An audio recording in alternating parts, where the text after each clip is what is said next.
ចាសូមគោរពជំរាបសួរពុកម៉ែបងប្អូនជាទីស្រឡាញ់រាប់អានទាំងអស់គ្នាចាថ្ងៃនេះផងដែរនេះខ្ញុំចង់មកចែករំលែកបទពិសោធន៍តិចតួចក្នុងការ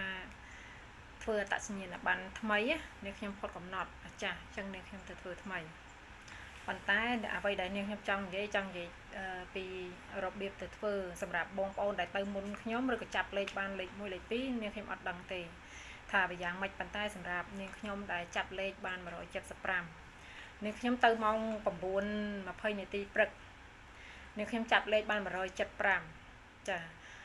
ចាប់លេខបាន175ហ្នឹងតាំងពីម៉ោង9:20នាទីព្រឹករហូតដល់ម៉ោង5ទើបនាងខ្ញុំធ្វើហើយ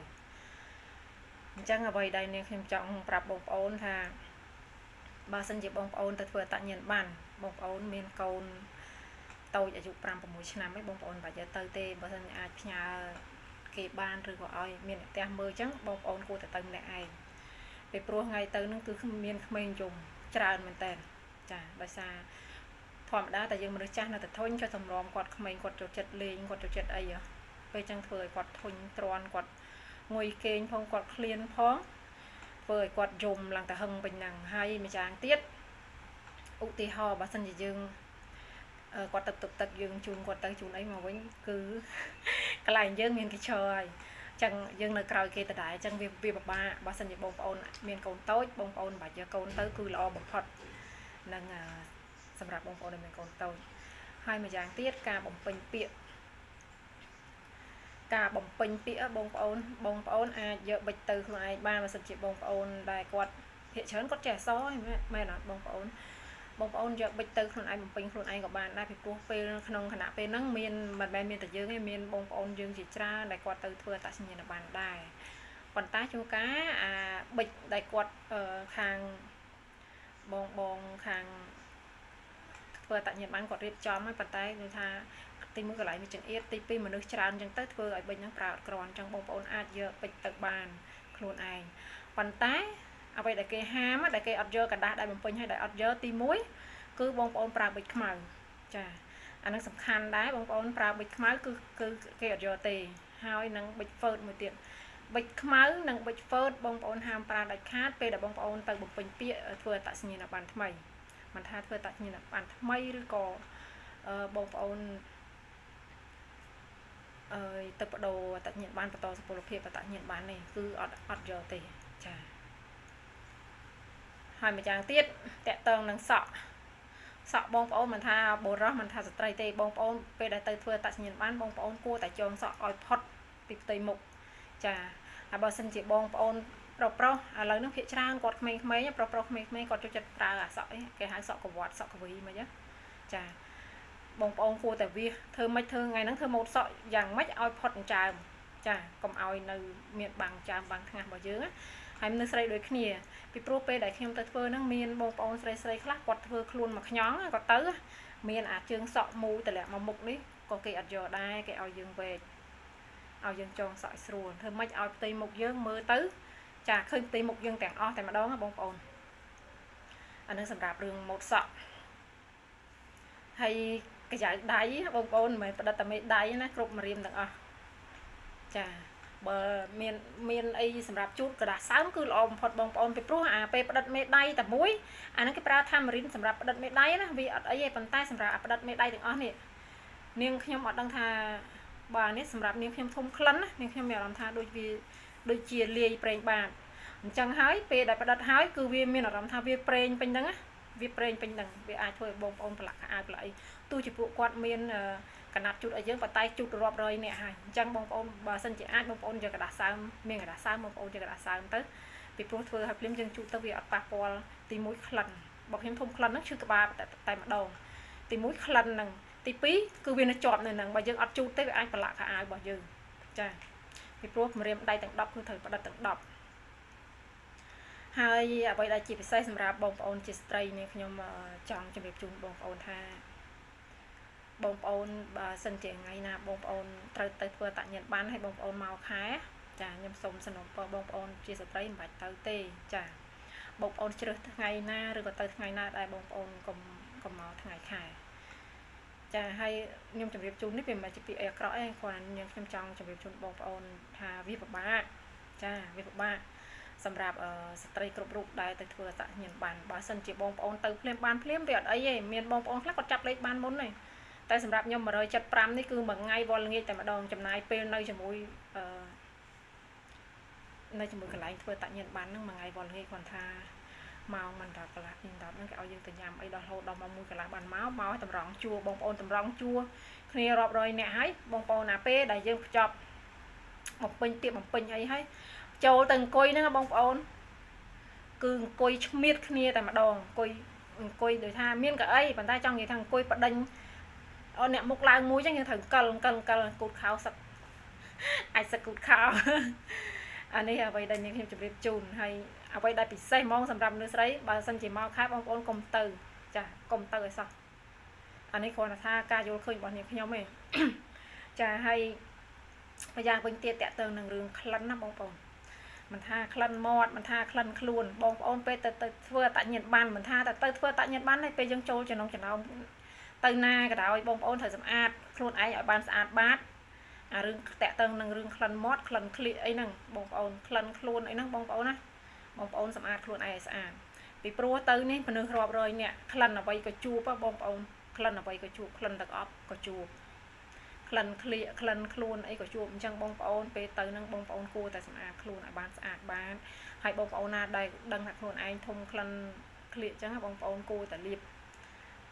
អ្វីដើម្បីបំបត្តិក្លិនពីព្រោះទៅនឹងមិនមែនតែយើងទេឲ្យគេហិតរបស់យើងដែរវាអត់កើតទេចាហើយក្លិនញើសក្លិនអីធម្មតាវាបែកញើសហើយចាអញ្ចឹងហើយយើងត្រូវសម្អាតខ្លួនយើងឲ្យស្អាតកុំឲ្យប៉ះពាល់អារម្មណ៍អ្នកដទៃព្រោះទៅនឹងមិនថាគេមិនថាយើងតែចាំយូរអារម្មណ៍យើងក៏វាអត់សូវសុបាយចិត្តហើយបងដែលគាត់ធ្វើអត្តសញ្ញាណប័ណ្ណក៏គាត់ពិបាកដែរគាត់មិនសុបាយទេទាំងគេទាំងយើងពេលបំពេញភារកិច្ចប៉ុន្តែធ្វើមិនភារកិច្ចរបស់ពួកគាត់ចាអញ្ចឹងឲ្យបងប្អូនរក្សាក្លិនមាត់ចាយកស្ករកស៊ូយកទៅតាមទៅចាឬក៏ spray បាញ់មាត់អញ្ចឹងទៅហើយនឹងលាបរ៉ូអនអីចឹងទៅលាបអ្វីដែលបំបត្តិក្លិនខ្លួនណាបងប្អូនវាជាការល្អបំផុតហើយនាងខ្ញុំចាប់បានលេខ175ហ្នឹងនាងខ្ញុំអង្គុយចាំនោះអូឈរអស់ពីឈរអង្គុយនិយាយទៅនាងខ្ញុំឡើងខ្យល់ចាប់តែម្ដងចាអានេះសម្រាប់នាងខ្ញុំខ្សោយនាងខ្ញុំខ្យល់ចាប់ប៉ុន្តែដល់ពេលយើងចាប់បានលេខរៀងហើយល្ងាចយើងទៅយើងត្រូវឈរតាមលេខរៀងទៀតនិយាយទៅបើសម្រាប់ខ្ញុំគិតថាវាមួយថ្ងៃវល់ល្ងាចយើងចំណាយជាមួយអត្តសញ្ញាណប័ណ្ណហ្នឹងហើយអញ្ចឹងហើយបងប្អូនមុននឹងទៅបងប្អូនត្រូវរៀបចំឯកសារអីឲ្យហើយឬក៏បងប្អូនត្រូវយកអីទៅខ្លះបើសិនជាបងប្អូនដែលមានអត្តសញ្ញាណប័ណ្ណផុតសុពលភាពបងប្អូនចង់ទៅបន្តសុពលភាពអត្តសញ្ញាណប័ណ្ណបងប្អូនត្រូវការតែអត្តសញ្ញាណប័ណ្ណមួយទេចាតែសម្រាប់បងប្អូនដែលធ្វើថ្មីត្រូវការអីធ្វើគ្រួសារហើយនឹងស្បត់កំណើតអញ្ចឹងពេលទៅបងប្អូនត្រូវរៀបចំឯកសារឲ្យបានគ្រប់គ្រាន់ហើយមួយទៀតសម្រាប់បងប្អូនដែលគាត់ដូរចាគាត់បដូរទីលំនៅបងប្អូនត្រូវមានលិខិតបញ្ជាក់ទីលំនៅទៀតពេលទៅធ្វើអត្តសញ្ញាណប័ណ្ណថ្មីហ្នឹងអញ្ចឹងហើយបងប្អូនមុននឹងទៅបងប្អូនត្រូវសើចរកមើលទៅថាបងប្អូនត្រូវមានអីខ្លះបងប្អូនទៅបំពេញរបៀបម៉េចទៅបន្តសុពលភាពឬក៏បងប្អូនទៅធ្វើថ្មីឬក៏បងប្អូនគ្រាន់តែទៅបដូរអត្តសញ្ញាណប័ណ្ណដើម្បីបដូរទីលំនៅអញ្ចឹងហើយបងប្អូនត្រូវរៀបចំឯកសារឲ្យបានត្រឹមត្រូវពីព្រោះថ្ងៃដែលនាងខ្ញុំទៅនេះមានបងប្រុសម្នាក់ដែលគាត់ទៅបដូរទីលំនៅអញ្ចឹងណាអញ្ចឹងហើយគាត់ទៅធ្វើអត្តសញ្ញាណប័ណ្ណថ្មីដើម្បីបដូរទីលំនៅប៉ុន្តែគាត់ទៅតាំងពីគាត់ថាគាត់ទៅម៉ោង7ប៉ុន្តែគេបើកទៅម៉ោង9ទេចាសាយអូន2បើកទៅម៉ោង9គាត់ប្រកែកមួយគេថាគាត់ទៅតាំងម៉ោង7អញ្ចឹងខ្ញុំចង់ប្រាប់បងប្អូនថាគាត់ខ្វះឯកសារគាត់ទៅយកឯកសារមកវិញប៉ុន្តែគាត់ចង់ថាអញ្ចឹងគាត់មកមុនគេគាត់ទៅឈរមុខអញ្ចឹងមានការឆ្លោះប្រកែកគ្នាដោយសារគាត់ថាគាត់មកតាំងម៉ោង7អញ្ចឹងហើយគាត់ត្រូវឈរមុខប៉ុន្តែអ្នកនៅមុខគេអត់ព្រមតែគេទាំងយើងឈរចាំលេខរៀងជាង100យើងអត់ព្រមទេចាហើយគាត់ទៅឈ្មៀតគេមានការឆ្លោះប្រកែកគ្នាវាពិបាកឲ្យគាត់សើចគាត់និយាយរឿងហេតុផលគាត់ថាធ្វើអញ្ចឹងអាចយុត្តិធម៌ចំពោះគាត់ព្រោះគាត់មកតាំងពីព្រឹកហើយគាត់តែគាត់ត្រឡប់ឯកសារអត់គ្រប់គាត់ត្រឡប់ទៅផ្ទះវិញហើយគាត់តវ៉ាជាមួយខាងប៉ូលីសទៀតខាងប៉ូលីសដែលគាត់ធ្វើអត្តសញ្ញាណប័ណ្ណហើយបងស្រីខាងប៉ូលីសគាត់ប្រាប់ថារឿងហ្នឹងរឿងរបស់បងបើសិនជាបងឯកសារអត់គ្រប់បងទៅយកឯកសារមកវិញបងត្រូវឈរជួរក្រោយហើយចាហើយគាត់ទៀមទារយុត្តិធម៌ចាំឲ្យធ្វើឲ្យខាតពេលវេលារបស់បងដែលគាត់បំពេញភារកិច្ចរបស់គាត់ហ្នឹងខាតតាំងពេលវេលាយើងដែលអ្នកទៅធ្វើទៀត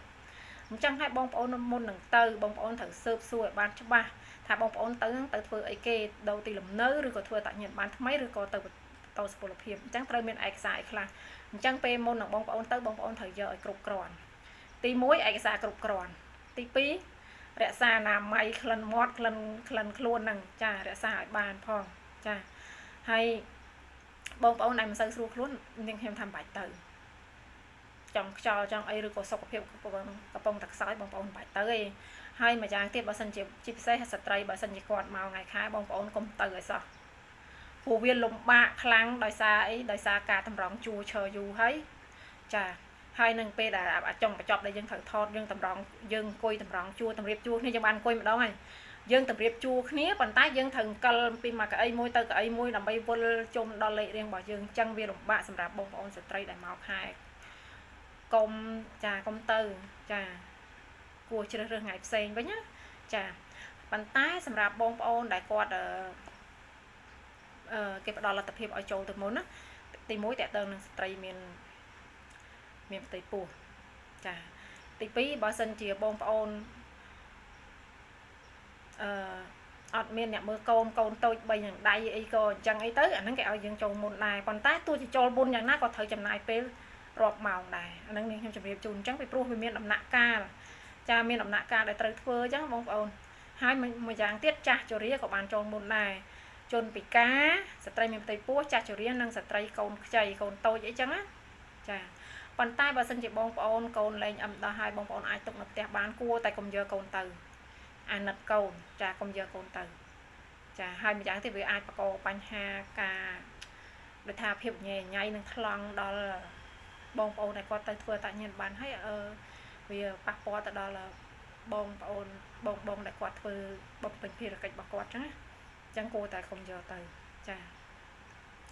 ហើយអ្វីដែលខ្ញុំជម្រាបជូននេះចានៅមួយទៀតបើសិនជាក្រោយពេលដែលយើងធ្វើធម្មតាណាតាមដូចថាតាមថ្ងៃតាមខែដែលគេកំណត់អញ្ចឹងក្រោយពីធ្វើអត្តញ្ញាណបានហើយរយៈពេល21ថ្ងៃដែលយើងទទួលបានអត្តញ្ញាណបានថ្មីរបស់យើងមកប៉ុន្តែ21ថ្ងៃគេរាប់តែថ្ងៃធ្វើការទេអញ្ចឹងថ្ងៃអត់ធ្វើការអត់រាប់តែដែរអញ្ចឹងវាអាចមួយខែបានបងប្អូនទទួលបានអត្តសញ្ញាណបានហើយនាងខ្ញុំខុសត្រង់មួយថាចេះនាងខ្ញុំខុសត្រង់ថាពេលដែលផុតកំណត់ហើយបាននាងខ្ញុំបានទៅធ្វើដោយសារនាងខ្ញុំរវល់ខ្លាំងពេកអញ្ចឹងហើយដល់ពេលនាងខ្ញុំត្រូវការប្រើប្រាស់អត្តសញ្ញាណបានហ្នឹង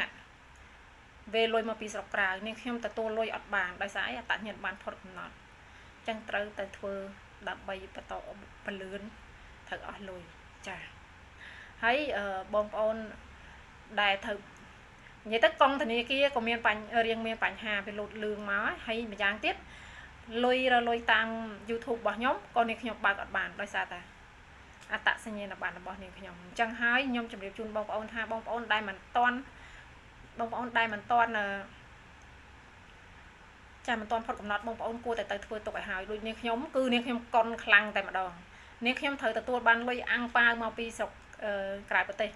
ថ្ងៃសែនចូលឆ្នាំចិនផ្ញើមកឲ្យនាងខ្ញុំទទួលអត់បានដោយសារតាម Western គេអត់អនុញ្ញាតឲ្យយើងប្រើអត្តញ្ញាណប័ណ្ណផុតកំណត់យកទៅបើកលុយហ្នឹងឯងចាអញ្ចឹងហើយយើងត្រូវធ្វើថ្មីអញ្ចឹងហើយនាងខ្ញុំថាចេះបងប្អូនបើសិនជាបងប្អូនមានពេលយ៉ាងហោចណាស់ក៏គេ3ខែដែរបងប្អូនត្រូវទៅធ្វើកុំទុកឲ្យហួសពេលដូចខ្ញុំអានេះបត់ពិសោធន៍របស់នាងខ្ញុំគឺនាងខ្ញុំស្ដាយក្រោយគ្រាន់ថាវាបានដូចគ្នាលុយដែលគេឲ្យហ្នឹងលុយដែលអាំងប៉ាវហ្នឹងប៉ុន្តែគ្រាន់ថាវាយូរវាអត់ទាន់ចិត្តរបស់យើងដូចថាអ្វីដែលយើងត្រូវរំភើបវាត្រូវអន់សពុនចិត្តវិញយើងត្រូវរងចាំយូរថ្ងៃវិញអញ្ចឹងហើយវានិយាយទៅវាពិបាកហ្មងសម្រាប់បងប្អូនអញ្ចឹងមិនទាន់ហួសពេលបងប្អូនគួរតែធ្វើមុនពេលដែលអត្តញ្ញាណបានបងប្អូនផុតកំណត់ចាអញ្ចឹងបទពិសោធន៍នាងខ្ញុំមានតែប៉ុណ្្នឹងទេចាអញ្ចឹងនាងខ្ញុំគ្រាន់តែចង់ជម្រាបជូនបងប្អូនដែលគាត់អត់ទាន់បានដឹងខ្លះឲ្យបងប្អូនបានដឹងទៅវាងាយស្រួលកុំឲ្យពិបាកដូចនាងខ្ញុំទៅលីលើនាងខ្ញុំអត់ដឹងអីទេចាអញ្ចឹងមានប៉ុណ្្នឹងទេសូមអរគុណសូមជម្រាបលា